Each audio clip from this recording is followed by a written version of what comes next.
ഇതെല്ലാം സാധാരണ സംഭവം തന്നെയാ. ഞാനിങ്ങനെ നിസ്സാരമായിട്ട് പറയാൻ കാരണം 2 തവണ അബോർഷൻ കഴിഞ്ഞ എനിക്കെന്റെ ആവണി മോളെ കിട്ടിയ. അതുകൊണ്ട് ഇതൊക്കെ പറഞ്ഞ് വിഷമിക്കാനാണെങ്കിൽ അതിനെ നേരം കാണും.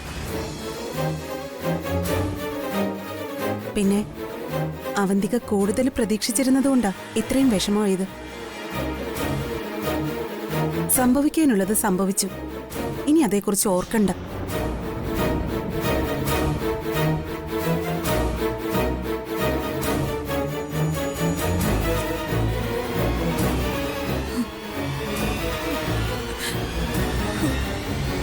അതെ, മീര പറഞ്ഞത് തന്നെയാ എനിക്കും പറയാനുള്ളത്.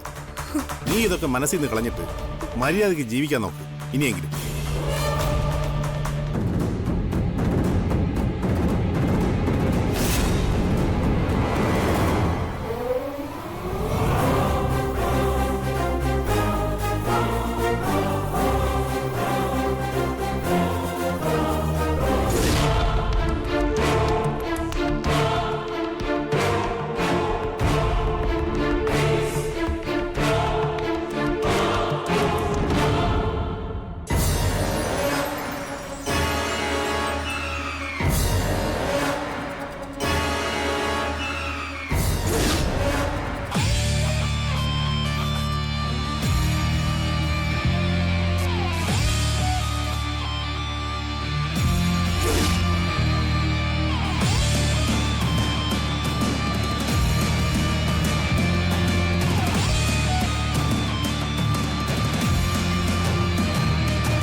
അവന്തിക വന്നിട്ടുണ്ട്. കുഞ്ഞിനെ നഷ്ടപ്പെട്ടെന്നും പറഞ്ഞ് വലിയ വിഷമവും സംസാരമൊക്കെയാ. ഉള്ളതാണോ അഭിനയാണോന്ന് കണ്ടു തന്നെ അറിയാം. അതിലറിയാനൊന്നുമില്ല, എല്ലാം അവരുടെ അഭിനയം തന്നെയാ. ഇപ്പൊ ഇങ്ങനൊരു സംഭവം നടന്നതുകൊണ്ട് എല്ലാവരുടെയും സ്നേഹവും ദാക്ഷിണ്യവും പിടിച്ചെടുക്കാലോ. ഏട്ടത്തിക്ക് അറിയാത്തതുകൊണ്ടാ. ഏതൊരു കാര്യത്തെയും വളച്ചൊടിച്ച് അവരുടെ കീഴിലാക്കാൻ അവർക്ക് വലിയ കഴിവുണ്ട്.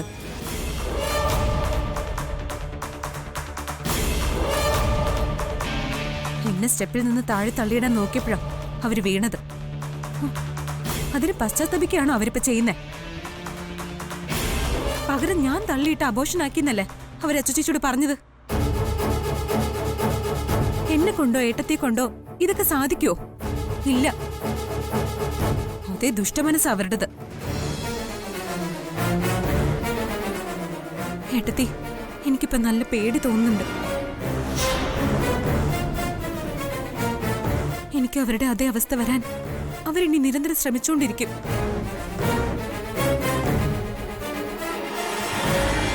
അതിൽ നിന്ന് ചിലപ്പോ എനിക്ക് രക്ഷപ്പെടാനായി ഇന്ന് വരില്ല. അവന്തിക കൂടിയുള്ള ഈ വീട്ടില് ഒരു സമയത്തും മനസ്സമാധാനത്തോടെ ഉറങ്ങാനും പറ്റില്ല.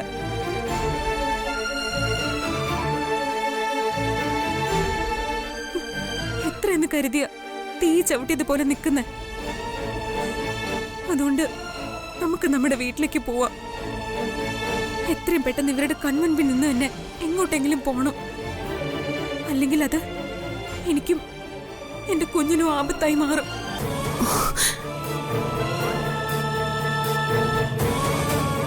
ഏഴാം മാസം ശരിക്കും നിന്നെ അങ്ങോട്ട് കൂട്ടിക്കൊണ്ട് പോകേണ്ടതായിരുന്നു. സേതു അങ്കിള് പറഞ്ഞതുകൊണ്ടാ അത് വേണ്ടെന്ന് വെച്ചത്. ഇനി നീ വീട്ടിലേക്ക് പോകുന്നു പറയുമ്പോ നമ്മൾ എന്ത് കാരണം പറയും? നീ വീട്ടിലേക്ക് പോണെന്ന് പെട്ടെന്ന് പറയുമ്പോ സന്ദീപ് അതിനെ സമ്മതിക്കോ? സമ്മതിക്കും.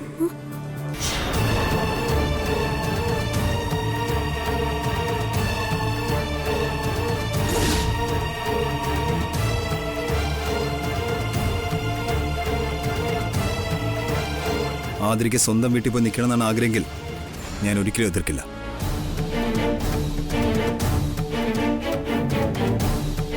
എൻ്റെ കുഞ്ഞിനെ പ്രസവിക്കാൻ പോകുന്നുള്ള ആതിര. അപ്പോൾ ഇവളുടെ ആഗ്രഹത്തിനും താല്പര്യത്തിനൊപ്പം ഞാൻ ഉണ്ടാവണം, കൂടെ നിൽക്കുകയും വേണം.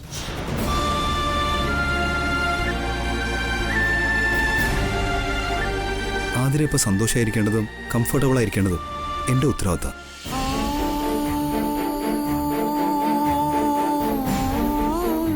ആ ഉത്തരവാദിത്തം കഴിഞ്ഞേ എൻ്റെ അച്ഛൻ്റെ ആഗ്രഹത്തിനും മറ്റാരുടെയും തീരുമാനത്തിനും പ്രസക്തിയുള്ളൂ എന്നാണ് ഞാൻ മനസ്സിലാക്കുന്നത്.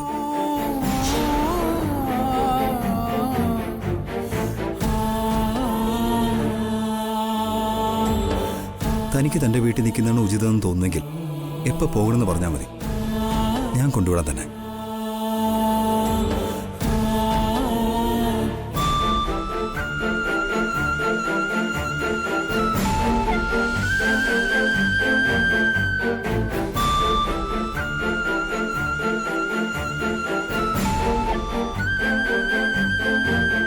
എഴുതി ആതിരയ്ക്ക് ഇനിയുള്ള ദിവസങ്ങളിൽ വൃന്ദാവനം വീട്ടിൽ നിൽക്കുന്നതാണ് ഇഷ്ടമെന്നാണ് പറയുന്നത്.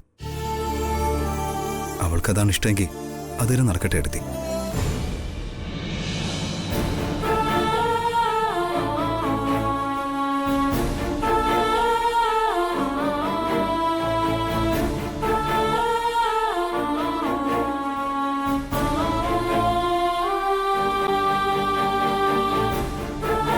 നീ എപ്പോഴാ വീട്ടിലേക്ക് പോകാൻ തീരുമാനിച്ചത്?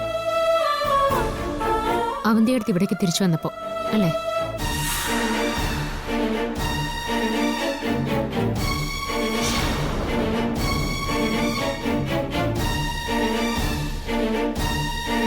സന്ദീപ് പറഞ്ഞ നിന്റെ ഇഷ്ടം ഒരു വലിയ പേടിയെന്നാ ഉണ്ടായെന്ന് എനിക്കറിയാം. എങ്കിലാ പേടി വേണ്ട. ഇവള് പറയുന്നതിലും കാര്യമുണ്ടല്ലോ അച്ചു. എല്ലാവരും ഉണ്ടായിട്ടും അന്ന് ആതിരയെ അവന്തിക അപകടപ്പെടുത്താൻ നോക്കിയില്ലേ? ഇനിയും അവന്തിക അത് ചെയ്യില്ല എന്ന് നമുക്ക് ഉറപ്പു പറയാൻ പറ്റുമോ? ഇനിയും അവളെങ്ങനെ ചെയ്യും. സന്ദർഭം കിട്ടുമ്പോഴൊക്കെ അവന്തിക അതിന് ശ്രമിക്കും എന്ന് കരുതി ഒളിച്ചോട്ടാണോ ഏട്ടത്തി ചെയ്യേണ്ടത്?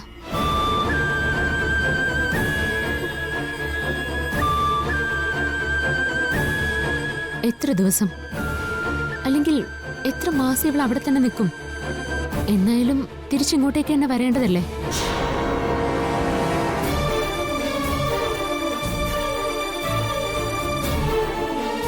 പേടിച്ചോടിയ ജീവിത അവസാനം വരെ ഓടിക്കൊണ്ടേയിരിക്കും. പിന്നെ ഞാൻ എന്ത് വേണമെന്ന് ചേച്ചി പറയുന്നത്? നീ ഇവിടെ നിന്ന് എങ്ങും പോകുന്നില്ല. നീ ഈ വീട്ടിൽ നിന്ന് തന്നെ പ്രസവിക്കും. അതിന് അവന്തിക എന്നല്ല ആര് വിചാരിച്ചാലും തടുക്കാൻ പറ്റില്ല.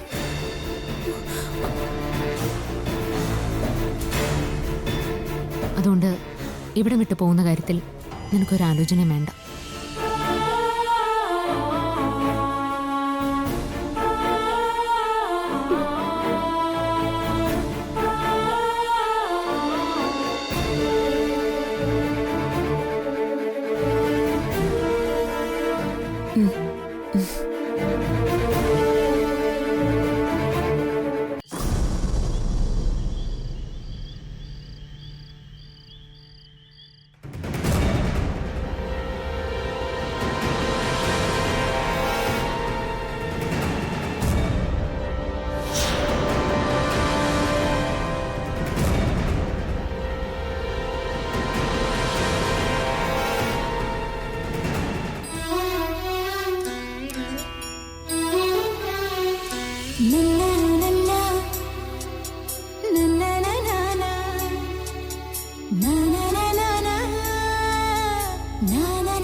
മോളെ,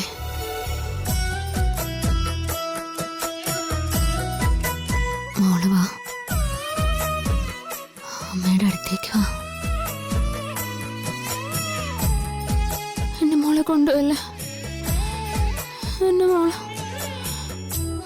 കൊണ്ടുവല്ല. അർച്ചന, അർച്ചന, എന്തു പറ്റി? ഞാനൊരു സ്വപ്നം കണ്ടിട്ട് നമ്മുടെ മോള്. താൻ ഇത് തന്നെ ഓർത്തുകൊണ്ട് നടക്കുന്നോണ്ടാ ഇങ്ങനത്തെ സ്വപ്നം കാണുന്നേ. ഞാൻ സ്വപ്നം കണ്ടത് ഇന്ന് ഹോസ്പിറ്റലിൽ വെച്ച്. താൻ മാറ്റർ തൽക്കാലത്തേക്ക് വിട്, എന്നിട്ട് മനസ്സ് ശാന്തമാക്ക്. എന്റെയും തന്റെ ആഗ്രഹം എത്രത്തോളം ആണെന്നുള്ളത് ഈശ്വരനറിയാല്ല. ഈശ്വരൻ ഒരു വഴി കാണിച്ചിരുന്നു നമുക്ക്. താൻ കിടക്ക്, സ്വസ്ഥമായിട്ട് ഉറങ്ങ്, എല്ലാം ശരിയാവും. കിടക്ക്.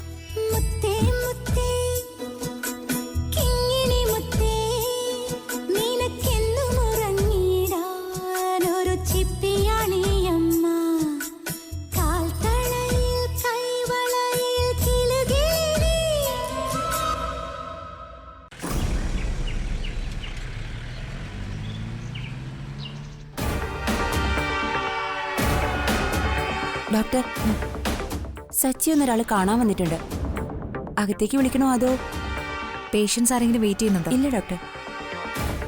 അപ്പോൾ വരാൻ പറയൂ. ശരി ഡോക്ടർ.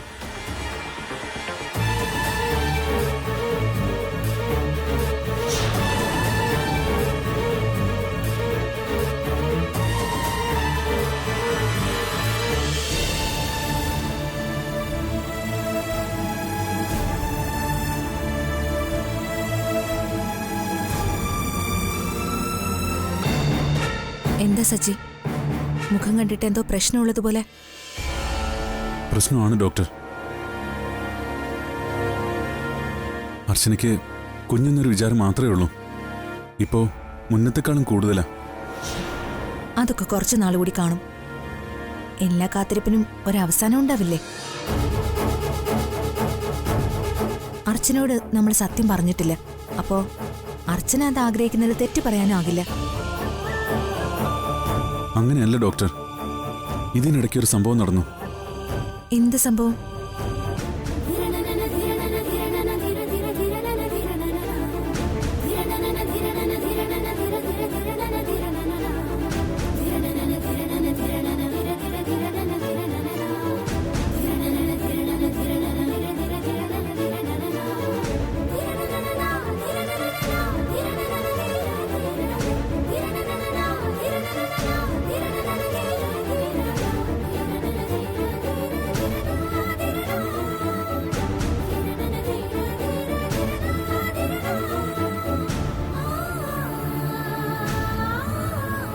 എനിക്ക് ഡോക്ടർ ഒരു ഉപകാരം ചെയ്യാമോ?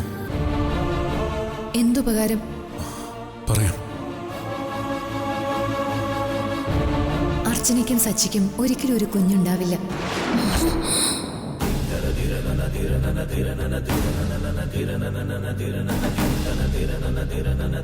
ഇനിയൊരു അമ്മയാവുമെന്ന പ്രതീക്ഷ വെച്ച് അർച്ചന ജീവിക്കരുത്.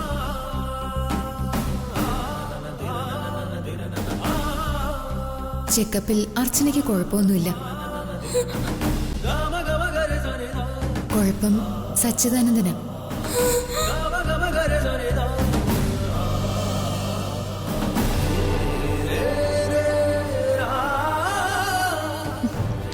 എന്ത് മണ്ടത്തിലാണ് സച്ചി കാണിച്ചത്?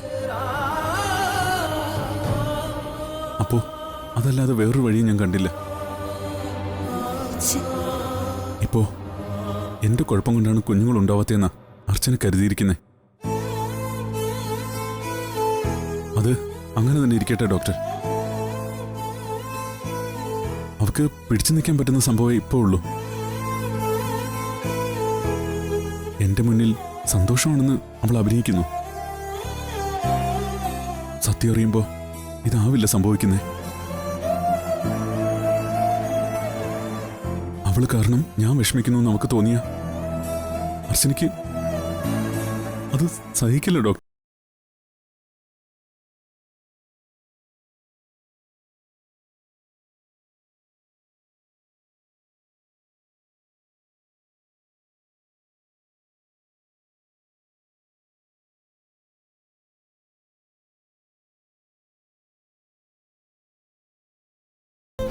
അർച്ചനയുടെ രോഗം നമുക്ക് മാറ്റാൻ പറ്റുമോ ഡോക്ടറെ?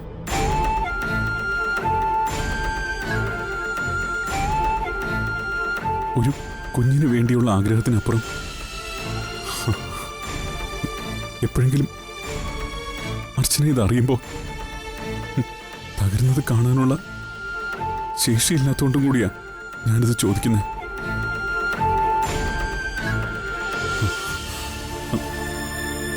എവിടെ വേണേലും കൊണ്ടുപോകാൻ ഞാൻ. എന്ത് ട്രീറ്റ്മെന്റും ചെയ്യാം.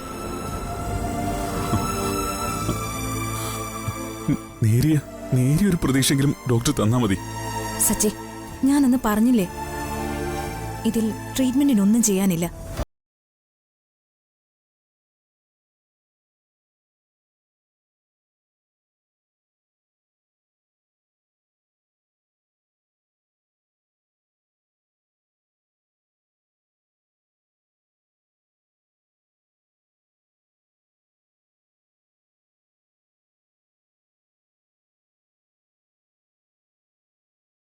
അത് ഞാൻ ചെയ്യൂന്ന്.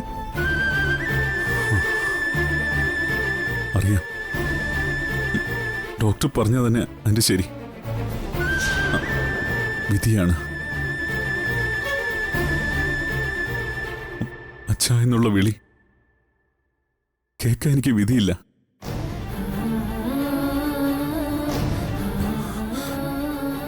എന്താ ഡോക്ടർ എന്റെ അർച്ചനയുടെ പ്രശ്നം? പറഞ്ഞാലും എനിക്ക് മനസ്സിലാവില്ലെന്നറിയാം.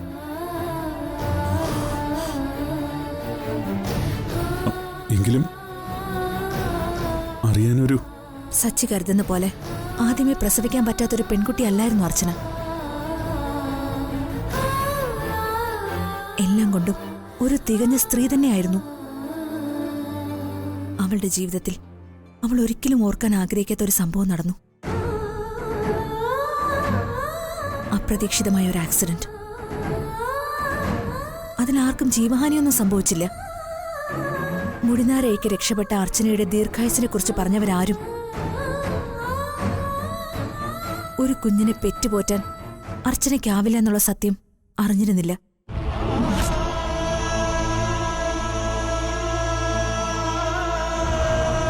അർച്ചന പോലും. ഒരു നീണ്ട മയക്കത്തിൽ നിന്നുണർന്ന അർച്ചനയെ ഈ നിമിഷം വരെ ആ സത്യം അറിയിച്ചിട്ടില്ല.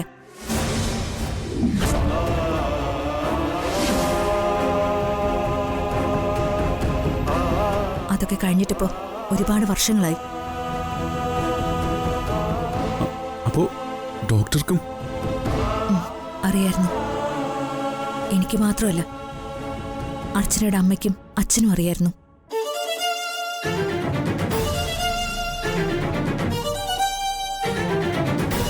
അവരാണ് എന്നോട് ആവശ്യപ്പെട്ടത് അർച്ചന ഒരിക്കലും ഇത് അറിയരുതെന്ന്. ഇപ്പൊ സച്ചിക്ക് തോന്നുന്നുണ്ടാവും മാഷും കമല ചേച്ചിയും എല്ലാം മറച്ചുവെച്ച് സച്ചി അർച്ചനയെ കൊണ്ട് വിവാഹം കഴിപ്പിച്ചതാണെന്ന്. എന്ന സത്യം അതല്ല. ഡോക്ടർ, അർച്ചന ഗർഭിണിയാവില്ലെന്നും ഒരു കുഞ്ഞിനെ പ്രസവിക്കില്ലെന്നും ഒരാൾക്ക് കൂടി അറിയായിരുന്നു. സച്ചിയുടെ ഏട്ടത്തി അവന്തികയ്ക്ക്.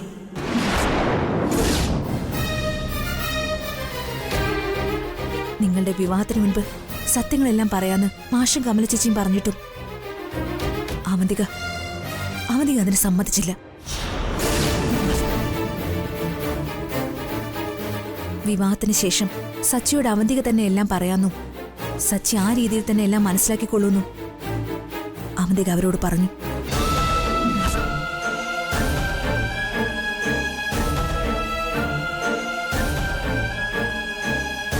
ആ കുറ്റബോധത്തിൽ തന്നെയാ മാഷും കമല ചേച്ചിയും ഇപ്പോഴും ജീവിക്കുന്നത്.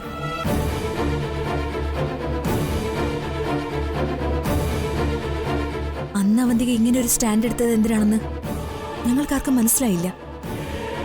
ഇപ്പോഴും അറിയില്ല. അതുകൊണ്ട് ഒരാലോചനയിൽ പോലും സച്ചി മാഷിനെയും കമലേച്ചിയും തെറ്റിദ്ധരിക്കരുത്. അവന്തിക കൊടുത്ത ഒറ്റ ഉറപ്പിന്മേല അവരിതെല്ലാം ചെയ്തത്.